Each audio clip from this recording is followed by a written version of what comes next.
வாழ்க வையகம், வாழ்க வையகம், வாழ்க வளமுடன்.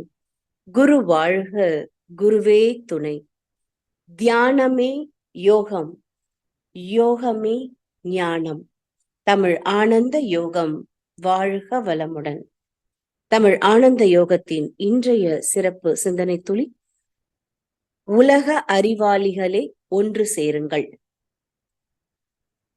ஆராய்ச்சியுடையோர்கள், அறிஞர்கள், நல் அரசியலார், மதத் தலைவர் அனைவோர் கேளீர். போராட்சி முறை ஒன்றால் இதுவரைக்கும் பூவுலகில் மனிதர் கண்ட துன்பம் ஆய்வீர். வீராப்பு பேசி சில வீணர் இப்போ விஞ்ஞான முறையில் அழிவை கண்டுள்ளார். ஓராட்சி உலகணைந்து வகுத்தாலன்றி உலக சமாதானம் இல்லை, விளைவு என்னாம். ஆராய்ச்சியுடையோர்கள், அறிஞர்கள், நல் அரசியலார், மதத் தலைவர் அனைவோர் கேளீர். போராட்சி முறை ஒன்றால் இதுவரைக்கும் பூவுலகில் மனிதர் கண்ட துன்பம் ஆய்வீர்.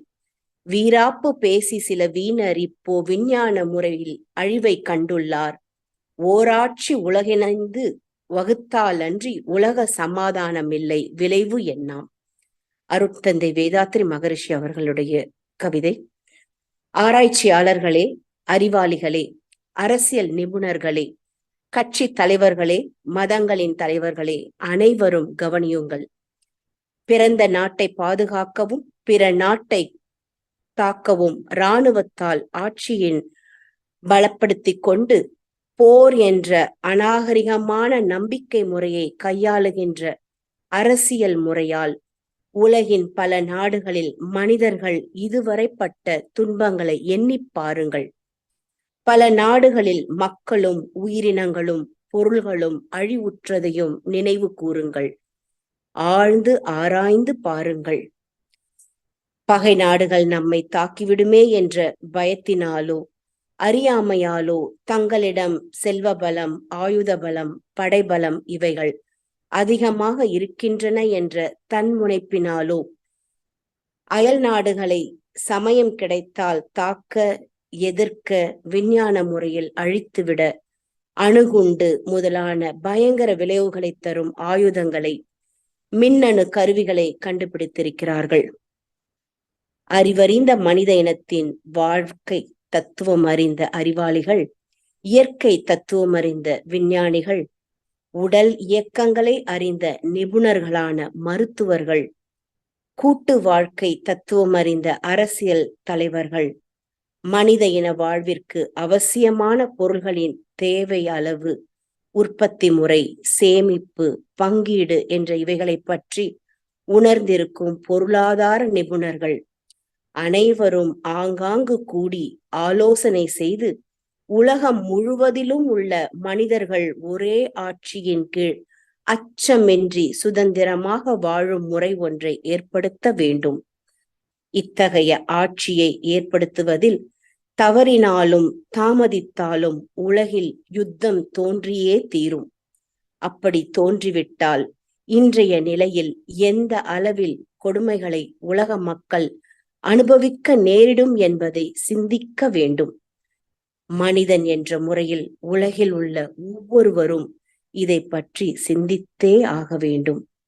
மனிதன் என்ற முறையில் உலகில் உள்ள ஒவ்வொருவரும் இதை பற்றி சிந்தித்தே ஆக வேண்டும். இறை ஞான ஆசிரியர் நன்மணி ஐயா அவர்களுக்கு நன்றிகள். வாழ்க வளமுடன் ஐயா. வாழ்க வளமுடன். இன்றைய சிந்தனை துளிகள் வாசித்த ரிஷி பாபா அவர்களுக்கு நன்றி. தியானமே யோகம், யோகமே ஞானம். தமிழ் ஆனந்த யோகம். வாழ்க வளமுடன். இன்றைய சிந்தனை: உலக அறிவாளிகளே ஒன்று சேருங்கள். அறிவறிந்தோர், உலகிலுள்ள பொறுப்புடைய தலைவர் எல்லாம் என்று ஒரு இடத்தில் மகரிஷி அவர்கள் சொல்வார்கள். அந்த தலைவர்களாக இருப்பவர்கள் இரண்டு பிரிவாக பார்க்கிறோம். ஒன்று கல்வியில் மேம்பட்டு ஆராய்ச்சியாளர்களாகவும் விஞ்ஞானிகளாகவும் மருத்துவர்களாகவும் வரக்கூடிய ஒரு பகுதியினர். இன்னொரு பகுதியினர் தலைவர்களாக, அரசியல் தலைவர்களாக, மத தலைவர்களாக, இந்த கூட்டமைப்பின் தலைவர்களாக வரக்கூடிய ஒரு சாராரை பார்க்கிறோம். இவர்கள் அனைவரும் மக்கள் நலம் காப்பதற்கான பொறுப்பை ஏற்றுக்கொண்டவர்கள் என்பதையே அவர்களே இப்பொழுது மறந்து இருக்கக்கூடிய ஒரு சமுதாயம் என்பதை பார்க்கிறோம். இந்த தலைவர்கள் என்று வருகிறார்களே, இவர்கள் தொண்டு செய்வதற்காக வருகிறோம் என்றுதான் அரசியலுக்கு வருகிறார்கள், மத தலைவர்களாக வருகிறார்கள். தொண்டு செய்வது என்றால் என்ன செய்வது? துன்பம் போக்குவது என்பதுதானே தொண்டு. அப்ப துன்பம் போக்குவதற்காகத்தானே வர வேண்டும். ஆமாம், இப்பொழுது இந்த தலைவர்கள் துன்பம் போக்குவதற்காகத்தான் இப்பொழுது போரிடுகிறோம் என்று சொல்லுகிறார்கள். எப்படி துன்பம் போக்குவதற்கு?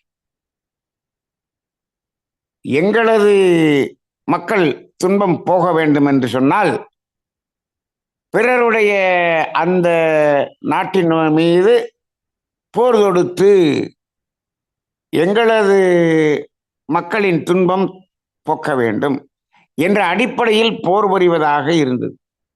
ஆரம்ப காலத்தில், மன்னர்கள் காலத்தில் அப்படி இருந்தது. இப்போ துன்பம் போக்குவது என்று சொன்னால் எந்த துன்பத்தை போக்குவது? உண்மையிலேயே அந்த இயற்கை துன்பம் என்ற ஒன்று இருக்கிறதே, அந்த துன்பத்தில் இருக்கக்கூடிய மக்கள், இருக்கக்கூடிய நாட்டில் இருக்கக்கூடிய தலைவர்கள் எல்லாம் எங்கும் போரிடுவதாக தெரியவில்லை. அவர்களிடம் அந்த போர் புரிவதற்கு உரிய தளவாடங்களும் அந்த போராளிகளும் இராணுவத்தினரும் இல்லை. ஏனென்று சொன்னால் அங்கு தேவை என்பதற்கே பொருளாதாரத்தில்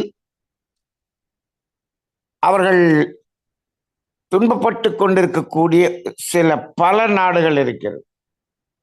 இப்ப அவர்கள், அந்த தலைவர்கள் அவர்களை காப்பதற்காக போராடுகிறார்கள் என்றால் போராடுவதற்கே வழி இல்லை.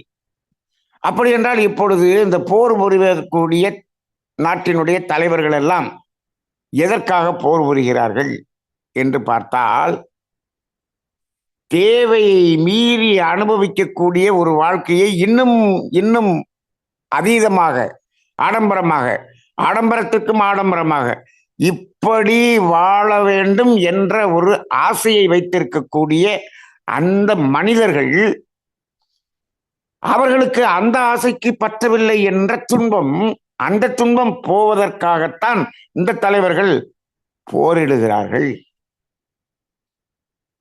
அப்போ இப்ப துன்பம் போக்குவதற்காக போரிடுவது என்று சொன்னால் இதற்கு காரணம் அந்த உலக தலைவர்களா, உலக மக்களா? மக்கள் அந்த ஆடம்பர வாழ்க்கையில் செல்ல செல்ல செல்ல செல்ல அவர்களுடைய தேவை அதிகரிக்க அதிகரிக்க அதை பூர்த்தி செய்ய வேண்டும் என்பதற்காக இந்த தலைவர்கள் இங்கு போராடுவதை, பிறர் பொருளை பறித்து அதை பூர்த்தி செய்வதற்காக போர் புரியக்கூடிய ஒரு நிலையை பார்க்கிறோம். இப்பொழுதெல்லாம் அப்படிதான் இருக்கிறது. வசதி படைத்த நாடுகள் தான் போர் புரிகிறது. எதற்கு? இன்னும் வசதிகளை கூட்டிக் கொள்வது. அப்ப இந்த இடத்தில் அறிஞர் பெருமக்கள் எல்லாம் ஒன்று சேர்ந்து இதற்கு ஒரு தீர்வு காண வேண்டும் என்று மகரிஷி அவர்கள் கூறுகிறார்கள். எப்படி தீர்வு காண வேண்டும்? இவர்களுக்கு கூடி அமர்ந்து என்ன பேச வேண்டும்? இதை நிறுத்தி விடலாம் என்று சொன்னால் நிறுத்தி விடுவார்களா? இல்லை. இவர்களுக்கு முதலில் என்ன வேண்டும் என்று சொன்னால், உலகில் உள்ள பொறுப்புடைய தலைவர் எல்லாம் உயிரறிவை உள்ளுணர்வாய் பெறுதல் வேண்டும் என்று சொல்வார் மகரிஷி. முதல்ல நீ தலைவனாக இருக்கிறாய், நீ ஆராய்ச்சியாளனாக இருக்கிறாய், நீ விஞ்ஞானியாக இருக்கிறாய், நீ பெரிய மருத்துவனாக இருக்கிறாய், எப்படி வேணாலும் இருந்து கொள். நீ முதலில் மனிதன் என்ற நிலையில் உன்னை உணர்ந்து பார். தனி மனிதனாக உன்னை உணர்ந்து பார். உணர்ந்து பார்த்து தனி மனிதனாக நீ அமைதி கொள். உன்னுடைய தேவை என்ன? இந்த உயிர் உடலில் வாழ்வதற்கான தேவை என்ன? அந்த தேவையை மீறும் போது அங்கு நடக்கக்கூடிய துன்பம் என்ற ஒரு நிலை ஏன் வந்தது? இப்போ இது எல்லாத்தையும் ஒவ்வொருத்தரும் உணர்ந்திருந்தால் மக்களுடைய தேவை என்ன என்பதை இவர்கள் உணர்ந்து கொள்வார்கள்.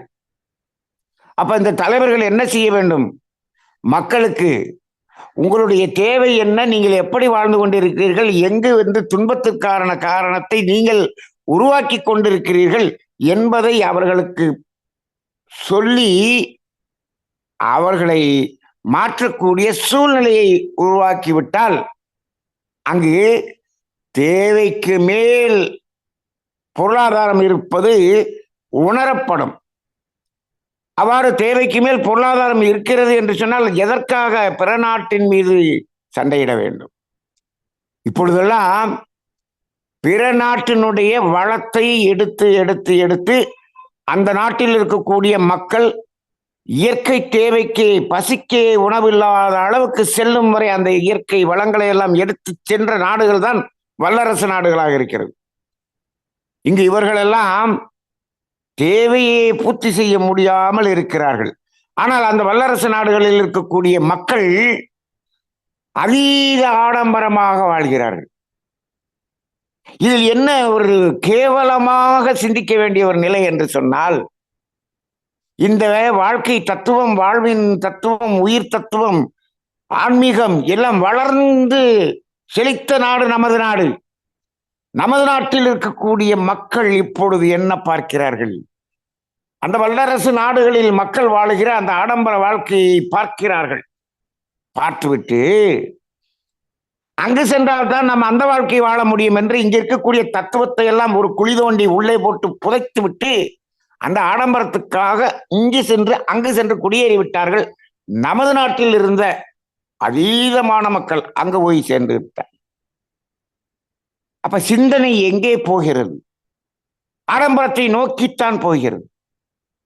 எனது பையன் அமெரிக்காவில் இருக்கிறான், அங்கு கிரீன் கார்டு வாங்கி விட்டான், ரைட். அங்கு அவ்வளவு வசதியாக இருக்கிறான். அந்த வசதிகளை எல்லாம் எப்படி அனுபவிக்கிறான்?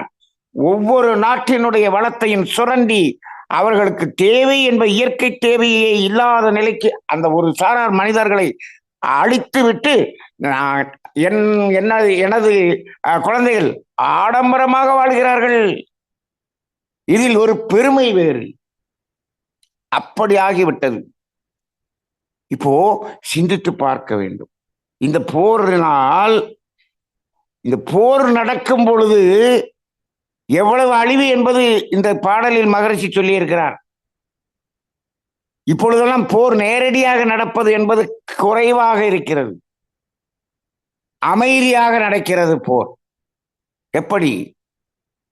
ஒவ்வொரு நாடும் அவரவர் நாட்டில் இருக்கக்கூடிய வளத்தை அப்படியே வைத்துக்கொண்டு அடுத்த நாடுகளினுடைய வளத்தை சுரண்டுகிற போர் என்பது நடக்கிறது. இங்கும் மக்கள் அதீதமான அவஸ்தை கொள்ளக்கூடிய ஒரு நிலையிலும் இருக்கிறார்கள். இதெல்லாம் வெளியில் தெரிவதில்லை. பல நாடுகள் இப்படி, பல நாட்டு மக்கள்கள் கஷ்டப்படுகிறார்கள். இப்போ அதுவும் இந்த இயற்கை வளத்தை எடுத்துச் செல்கிறார்களே, இந்த வளத்தை எல்லாம் எங்கிருந்து எடுத்துச் செல்கிறார்கள் என்று பார்த்தால் பூமியை நோண்டி நோண்டி நோண்டி நோண்டி அத்தனையும் எடுத்துச் செல்கிறார்கள். பூமியை துளையிட்டு நோண்டி உள்ளே இருக்கக்கூடிய வளங்களை எடுப்பதற்கு இந்த பூமியை ஆளுகின்ற அந்த பூமிக்கு அதிபதியாக இருக்கக்கூடிய அந்த இயற்கையிடம் நீங்கள் பெர்மிஷன் வாங்கினீங்களா? அனுமதி வாங்கினீர்களா? உங்கள் நாட்டுக்கு உள்ளே வருவதற்கு ஒரு விசா கொடுப்பதற்கு 1000 அனுமதியை கேட்கிறீர்களே. இந்த பூமியை ஓட்டை போட்டு உள்ளே சுரங்கம் தோண்டி உள்ளே இருப்பதை எடுப்பதற்கு இந்த பூமி தாயிடம் அனுமதி கேட்டீர்களா? இல்லை, இல்லை. அந்த இயற்கையிடம் எதையும் கேட்பதில்லை. ஏனென்று சொன்னால் இந்த பிரபஞ்சத்தையே ஆளுகிற நாங்கள் தான் ஆட்சியாளர்கள் என்ற ஒரு அதீதமான ஒரு தன்முனைப்பு. இந்த உலகத்தில் நீங்கள் ஆளுகிறீர்கள், அவ்வளவுதான். இந்த உலகம் என்பது, இந்த பூமி என்பது உங்களுடையது அல்ல. அதில் ஒரு பகுதியை நீங்கள் வரைபடம் எடுத்துக்கொண்டு இது என்னது என்று சொல்லிக் கொண்டிருக்கிறீர்கள். இது எங்களுடைய நாடு, இது எங்களுடைய ஏரியா, இது எங்களுடைய இதுக்குள்ள இருக்கக்கூடியதெல்லாம் எங்களுடைய வளம் என்று சொல்லிக் கொண்டிருக்கிறீர்கள். இந்த பூமியே உங்களுடையது அல்ல, இயற்கையினுடையது. இந்த பூமிக்குள்ளாக இருக்கக்கூடியது அனைத்தும் இயற்கையினுடையது. இப்பொழுது இவர்களெல்லாம் இப்போ இந்த கவியில் சொல்லப்பட்டிருப்பது போக இந்த ஆராய்ச்சியாளர்கள் எல்லாம் ஒன்று கூடி இந்த இயற்கையை உணர்ந்து அவர்கள் மனித குலம் என்பதற்கு நாம் ஏதாவது தொண்டு செய்ய வேண்டும் என்ற முடிவுக்கு வராமல் இருக்கும் பொழுது இந்த இயற்கை என்ன செய்யும்? இந்த இயற்கை சீற்றம் கொள்ளும். இயற்கை பல்வேறு வகைகளில் தாக்கும். நாம் சொல்லுகிறோமே, காலாட்படை, விமானப்படை, கப்பல் படை, இப்படி 3 வகையிலும் தாக்குகிறோம் என்றெல்லாம் சொல்லுகிறார்களே. இந்த இயற்கை என்ன செய்யும்? பூமிக்கு அடியில் இருந்து பூகம்பம் என்று வரும், எரிமலை என்று வெடிக்கும். பூமிக்கு மேலே இருந்து புயலாக வரும், சூறாவளியாக வரும், சுனாமியாக வரும். பலவேறு திசைகளிலிருந்து தாக்குதலை நடத்தும். அப்ப இந்த இயற்கை போர் புரிய ஆரம்பித்து விட்டது என்று சொன்னால் உங்களுடைய போரெல்லாம் ஒரு நிமிடத்தில் நின்றுவிடும். ஆக இந்த பூமி இயற்கை என்பதை உணராமல் இருக்கக்கூடிய மனித சமுதாயம், இப்போ இதற்கெல்லாம் தீர்வு என்ன என்று சொன்னால் இந்த அறிஞர்கள் ஒன்று கூடி பேச வேண்டும் என்பது தீர்வு என்று பார்க்கிறோம். அதற்கு முன்னால் இந்த அறிஞர்கள் எல்லாம் எப்பொழுது ஒன்று கூடுவார்கள் என்று ஒரு சிந்தனையை பாருங்கள். எப்பொழுது அவர்கள் ஒன்று கூடுவார்கள் என்று சொன்னால், இந்த மனிதர்கள் எல்லாம் தன்னை உணர்ந்து, தன்னுடைய தேவையை உணர்ந்து, தன்னிலையை உணர்ந்து, இயற்கையை உணர்ந்து, இதில் இந்த இயற்கையினுடைய அந்த துன்பத்தை போக்குவதற்கான இந்த பொருள்களை அனுபவிக்கக்கூடியதில் அளவு முறை மீறும் போது நமக்கு துன்பம் வருகிறது. உலகம் முழுவதும் இருக்கக்கூடிய நோய்களுக்கெல்லாம் காரணம் இதை மீறுவதுதான் என்பதை உணர்ந்து கொண்டால், மனிதர்கள் உணர்ந்து கொண்டால், அந்த தலைவர்கள் அப்பொழுதுதான் இவர்கள் பேச்சுவார்த்தைக்கே அவர்களுக்கு மனம் வரும். மக்கள் எப்படியோ அப்படிதான் மன்னன். வாழத் தெரியாதவர் வாழும் நாட்டிலே ஆளத் தெரியாதவர் ஆட்சிதான் நடக்கும். இப்ப இவர்களெல்லாம் இந்த அமைதி பேச்சுவார்த்தைக்கு உட்கார வேண்டும் என்று சொன்னால், இங்கே ஒரு வீட்டிலே ஒரு சகோதரர்களிடமே ஒரு அமைதி பேச்சுவார்த்தை நடந்து முடிந்து விட்டதா? நாட்டில் இருக்கக்கூடிய ஒவ்வொரு குடும்பத்திலும் அந்த அமைதி வந்து விட்டால் அந்த தலைவன் மனதில் அமைதி தானாக வரும். இங்கே அதே போர் ஒவ்வொரு வீட்டிலும் நடக்கிறது, ஒவ்வொரு மனிதனிலும் நடக்கிறது, ஒவ்வொரு மனதுக்குள்ளாகவும் நடக்கிறது. அப்படி இருக்கும் பொழுது இது உலகம் முழுவதும் போராக வந்து கொண்டிருக்கிறது. அப்ப இது இந்த தலைவர்கள் ஒன்று கூடுவதற்கு முன்னால் தனி மனிதன் இதை உணர்ந்து கொள்ள வேண்டும்.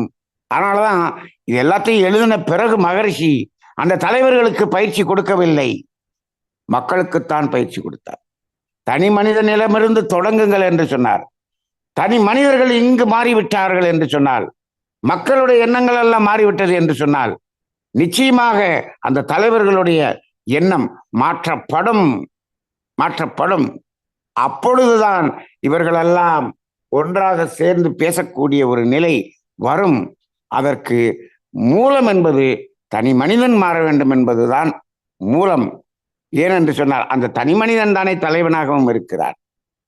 ஆக இந்த தத்துவம், இயற்கையினுடைய தத்துவம் புரியாத வரை இது இந்த சூழ்நிலை வருவதற்கான சாத்தியக்கூறுகள் இல்லை. இது எப்பொழுது வரும் என்று சொன்னால், எப்பொழுது இந்த மனிதன் இயற்கையை உணர்வான்? என்று சொன்னால், இப்பொழுது தமிழ் ஆனந்த யோகம் இவ்வளவு தத்துவங்களை சொல்லிக் கொண்டிருக்கிறதே, இந்த உலக மக்கள் 850 கோடிக்கும் இதை சொல்லி அவர்களெல்லாம் மாற்றிவிட முடியவே முடியாது. நாம பேசுவதை 100 பேர் கேட்கறதுக்கே இல்லை. இந்த உலகத்தை மாற்றிவிடக்கூடிய அளவுக்கு நம்மளால் முடியாது. இன்னும் சொல்ல போனால், இப்படி கேட்பவர்கள் வரவில்லை என்று சொன்னால், இப்ப நாமே என்ன செய்வோம்? யாருக்கும் சொல்ல வேண்டாம், நாம் அமைதியாக இருந்து கொள்வோம் என்று இதை கூட நிறுத்திக் கொள்வதற்கு நாங்கள் தயாராக இருக்கிறோம். அப்ப இப்பொழுது இதெல்லாம் மாறாது. இப்படியெல்லாம் சொல்லி மாறும் என்ற நம்பிக்கை எனக்கு 34 வருடமாக இதிலிருந்து அந்த நம்பிக்கை கூட போய்விட்டது. ஆனால் இதை சிந்திக்க வேண்டிய ஒரு நிலை வரும். எப்பொழுது வரும்? நாம் இப்பொழுது சொல்லுகிறோம், அளவு முறை மீறும் போது நீயாகத்தான் துன்பத்தை ஏற்படுத்திக் கொள்கிறாய், நீயாதான் நோயை ஏற்படுத்திக் கொள்கிறாய் என்று சொல்றோம். கேட்பதே இல்லை மனிதர்கள். அப்ப எப்ப வரும் அப்படின்னு சொன்னா, அதீதமான நோய்கள், இன்னும் கொடுமையான நோய்கள், இன்னும் கொடுமையான இயற்கை சீற்றங்கள் வந்தால்தான் நாங்கள் மாறுவோம் என்று பிடிவாதமாக இருக்கக்கூடிய நமது மக்கள் சமுதாயம். அப்ப இவர்கள் எல்லாம் மாற வேண்டுமா வேண்டாமா? இவர்கள் மாறி அவர்களுடைய சந்ததி நல்லா இருக்க வேண்டுமா வேண்டாமா? அப்படி என்றால் என்ன வேண்டும்? இவர்கள் ஒரே பிடிவாதமாக இருக்கிறார்கள். அதீதமான நோய் வந்தால்தான் நாங்கள் மாறுவோம். கொரோனா மாதிரி ஒண்ணு வந்துச்சுன்னா தான் நாங்கள் கொஞ்சம் சொன்னடி கேட்போம். இன்னும் கொஞ்சம் சொன்னடி கேட்கணும்னா அதை விட இன்னும் கொஞ்சம் கொடுமையான நோய் வந்தால்தான் கொஞ்சம் சொன்னடி கேட்போம் அப்படின்னு பிடிவாதமாக இருக்கிறார்கள் என்று சொன்னால், அப்படியாவது வரட்டும், வந்தாலாவது இவர்கள் மாறட்டும்.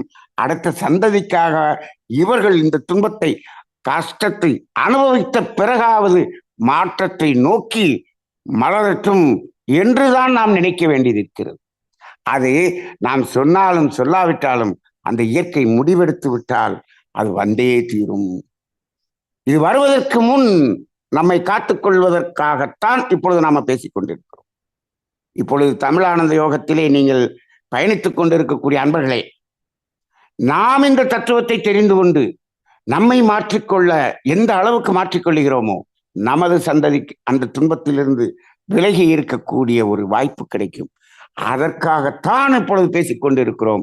இப்பொழுதெல்லாம் போதும், நாங்கள் எங்கள் சந்ததிகள் ஆரோக்கியமாக அமைதியாக அதாவது துன்பம் இல்லாமல் வாழ வேண்டியது என்பதை தேடிக்கொண்டிருப்பவர்கள் வெகு சிலராகத்தான் இருக்கிறார்கள். அந்த வெகு சிலராவது நன்றாக இருக்கட்டும் என்ற அடிப்படையில் தான் நாம் இந்த தத்துவங்களை எல்லாம் இவ்வளவு தூரம் ஆழமாக சிந்தித்து சொல்லிக் கொண்டிருக்கிறோம். ஆக இந்த தலைவர்கள் ஒன்று கூட வேண்டும் என்று சொன்னால், தனி மனிதர்களிடம் அந்த மாற்றம் வராமல் தலைவர்கள் ஒன்று கூட மாட்டார்கள் என்பதை உணர்ந்த மகரிஷி அவர்கள் பயிற்சியை தலைவர்களிடம் தொடங்கவில்லை, மனிதர்களிடம்தான் தொடங்கினார்.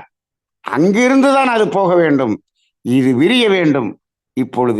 நாம் இப்பொழுது சமுதாயத்தில் முடிந்த அளவுக்கு இதை விதைப்போம், இதை எடுத்துச் செல்வோம். முடிந்த அளவுக்கு அந்த நம்மை பாதுகாத்துக் கொள்ளக்கூடிய, நமது சந்ததிகளை பாதுகாத்துக் கொள்ளக்கூடிய ஒரு நிலையை வளர்ப்போம். அதற்கான சிந்தனையை செய்து பாருங்கள். நமது வாழ்க்கையில் மாற்றத்தை ஏற்படுத்துங்கள். அந்த மாற்றம் ஒன்றே அந்த நிலையான மாற்றத்துக்கு ஒரு வழிவகுக்கக்கூடியதாக அமையும். வாழ்க வளமுடன்.